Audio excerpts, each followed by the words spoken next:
We are commanded by Scripture to raise our children in the nurture and admonition of the Lord. That's Ephesians 6:4. This commandment includes discipline, including corporal discipline, and also words of instruction and exhortation. This has always been a duty for the people of God. As we read in Proverbs 29, the rod and rebuke give wisdom, but a child left to himself brings shame to his mother.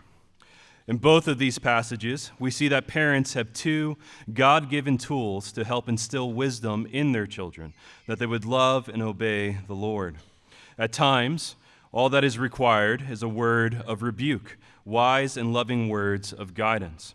Other times require the rod, but the rod should never be used without words of correction and comfort.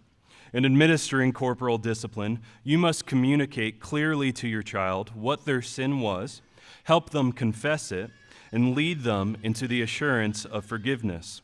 The goal of discipline is not punishment, but their restoration to glad fellowship with God and others.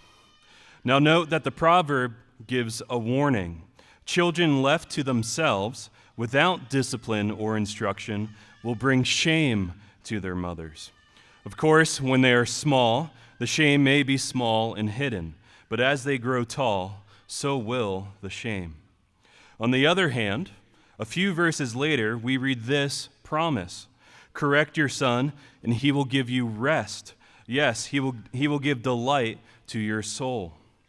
The fruit of discipline is not just seen in your children's lives, but in your own life and in the health of your entire family.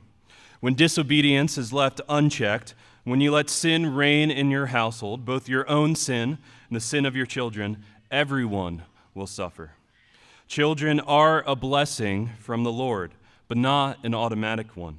Children can bring great shame and pain upon a family, in effect becoming a curse. But when you rely on the Lord and seek to lovingly discipline your children, God has given every indication that he is pleased to reward such faith. Therefore, the exhortation this morning is to persevere. Keep up the good and difficult work of raising your children in the Lord.